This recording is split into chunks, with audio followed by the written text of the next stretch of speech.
Olá pessoal, Thiago aqui, trazendo mais uma análise do Bitcoin. Hoje, dia 12 de setembro de 2022, estamos com um gráfico aberto no diário, né? Cada barra significa que é um dia de movimentação de mercado.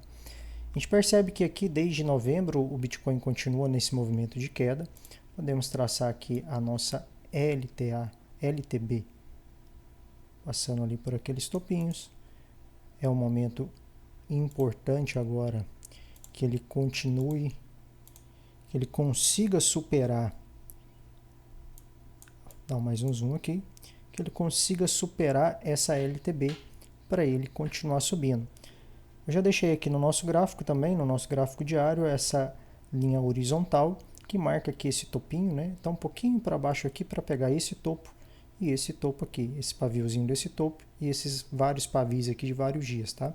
Na faixa dos 24.700, pode pôr na região dos 25. Aqui embaixo eu coloquei aqui esse quadrado, que é uma região de suporte muito forte, muito importante, tá? Pegou aqui vários dias, mas ele veio aqui dos 19 até a mínima desse ano, que está aqui nos 17 e alguma coisa. Então aqui é uma zona importante, é importante que o Bitcoin não perca essa região aqui. Depois dessa queda considerável, o Bitcoin ele acabou subindo, né? Deixa eu voltar aqui o nosso gráfico num tempo maior. Diminuir aqui o zoom. Uma coisa importante que nós podemos observar, pessoal, olha só. Aqui a gente tem o volume, né? O volume de movimentação diária. Perceba que aqui, até na nossa alta histórica aqui atrás, deixa eu afastar isso para cá, e esse aqui para cá. Pronto. Olha só, essa linha horizontal aqui embaixo. Nós estamos com uma média de volume ali perto dos 92 mil K. Então tá aqui embaixo, né? Que seria esses topinhos aqui. Aqui, né, na faixa no mês de maio de 2022, já nesse ano, que ele deu uma movimentação um pouco maior. E aqui ele já começou a ter um volume financeiro muito maior do que o que tinha anteriormente. Passando dos 100, 200 e chegando aqui, inclusive no dia 9 de setembro, chegou aqui a um volume de 428 mil K. Se a gente voltar aqui em tempos mais passados, lá atrás, olha só, o dia que ele movimentou 402 mil K foi lá no dia 12 de março, 13 de março, que foi a pandemia, né? Março de 2020 foi a pandemia, dia 13 de março. Então, o que isso significa, pessoal? Está tendo uma movimentação maior do Bitcoin, principalmente quando ele chega nessas regiões mais baixas. Ou seja, o pessoal está realmente querendo comprar. Não acredito que o Bitcoin tenha muita força para subir ainda esse ano, tá? Acredito que ele possa ficar um pouco mais lateral aqui para ele continuar subindo. Para ele realmente subir, a gente ver o Bitcoin em patamares mais altos ainda esse ano, ele precisava fazer isso aqui, pessoal. Vou colocar aqui a sequência. Ele veio aqui, voltou, desceu um pouco mais. Agora, ele está subindo. Ele vai encontrar uma resistência aqui nessa linha verde, que é a nossa EMA 100, a nossa média móvel exponencial de 100 dias, e temos também a nossa LTB. Então, provavelmente ele pare aqui, ele volte, que ele já rompeu aqui essa linha alaranjada. A alaranjada é a média de 50 períodos, tá? De 50 dias. Então, ele volte, encontre a média de 50, encontre um suporte nela, para ele conseguir superar esse topinho aqui na região dos 25 mil. Ele vai encontrar provavelmente aqui a nossa média de 200 períodos, então aqui um pouquinho mais para cima, ele volte aqui e faça desse topo, que é uma resistência, um suporte, para assim ele continuar subindo e voltar nos patamares ali dos 30, 30 e poucos mil. Então pode ser que ele faça esse movimento, vamos ficar de olho. Ele tem alguns pontos importantes para cumprir aqui, que é essa média de 100, nos 23, 23.500, 23.700, esse topo dos 25 mil, e depois ele vai encontrar um pouco de resistência aqui nos nossos 27, 28 mil, que vai ser mais ou menos aonde a média de 200 vai estar, que ela continua apontada para baixo. Olha só, todas as médias grandes, né, apontadas para baixo.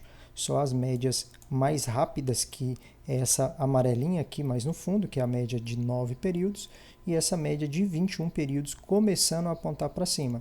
Quando a média de 21 conseguir romper essa média de 50, já é um indicativo de que realmente encontramos aí uma força de compra grande do mercado. Olha só, deixa eu apagar aqui as nossas outras médias, desligar de 100, desligar de 200, a de 9, deixa só a de 21. A de 21 é essa lilás, essa rosinha, e a de 50 é essa laranjada. Sempre que a média de 21 cruza para baixo da de 50, a gente vê uma movimentação maior de queda. E quando ela consegue cruzar para cima, a gente vê aqui foi um pequeno movimento, mas a maioria das vezes, olha só, quando cruzou para baixo, desceu bastante, não conseguiu romper, tá? Ela só tocou aqui a de 50 e continuou descendo. Então, por isso que eu acredito que agora ela possa romper, possa cruzar essa de 50 para cima e manter o Bitcoin em preços um pouco mais elevados até o próximo ano. Que o próximo ano, historicamente, é um momento propício para a valorização, para a subida do Bitcoin. Voltando aqui em tempos anteriores, olha só, quando pegamos esse movimento de queda aqui, a 21 cruzou abaixo da 50, ficou bastante tempo aqui. Quando cruzou, tivemos uma alta exponencial, uma alta considerável aqui, a partir desse topo para cá, 32%. Pois ela veio aqui, tocou e continuou subindo até começar a cruzar, até o próximo cruzamento para baixo aqui, e ela não parou de cair mais. E só ganhou a 21, só ganhou a de 50 aqui nessa região, mas depois se manteve aqui para baixo. Vamos acompanhando, né? A gente vê que estamos mais numa lateralização aqui nessa região, né? Se a gente fizer aqui um caixote, um retângulo um pouco maior, estamos mais nessa lateralização aqui um pouco maior. Vou colocar de outra cor aqui. Estamos mais nessa lateralização, um pouco nesse range maior, que é onde seria uma tendência do Bitcoin ficar trabalhando aqui nessa área. Colocando aqui no... Deixa eu apagar esse quadrado. Colocar aqui no gráfico semanal. No semanal a gente consegue ver tempos um pouco mais passados aqui, né? Tempos anteriores. Cada barra agora significa que são uma semana, tá bom? Veja o volume, como que o volume aumentou também no semanal, né? Olha só, aumentou consideravelmente. A média estava bem mais embaixo aqui e agora aumentou significativamente, tá? Se o Bitcoin perder esse primeiro retângulo verde aqui, a próxima parada, o próximo ponto de resistência é essa faixa um pouco maior aqui, essa faixa verde mais abaixo, que vai aqui dos nossos 14, 13 mil e alguma coisa, 14 mil dólares, até a região aqui dos 10 mil e poucos dólares, que foi esse topinho aqui de 2019, né? Tivemos aqui um pouco para trás também alguns pontos importantes aqui que ele segurou, e essa briga que teve aqui, teve um outro topo, aqui teve um fundo, aqui ele tentou subir e voltar aqui para os 13 e pouco, 14 ele não conseguiu. Então aqui vai ser uma região de um pouco mais de briga. Ou seja, se o Bitcoin perder aqui, se ao invés dele fazer esse movimento para cima, ele perder e fizer um movimento aqui para baixo, uma sequência para baixo, nós podemos aguardar o Bitcoin em preços lá na casa dos 13 mil dólares. Beleza, pessoal? Então é isso, vamos aguardar. Ele está no movimentozinho de alta, porém ainda não significa que ele está se recuperando. A recuperação só acontecerá depois que ele superar esses topos, tá bom? Superou esses topos, superou a nossa média de 100, encostou na nossa média de 200 no diário, então nós poderemos ver o Bitcoin em patamares maiores aí. Então é isso aí por hoje, é só. Valeu, até a próxima.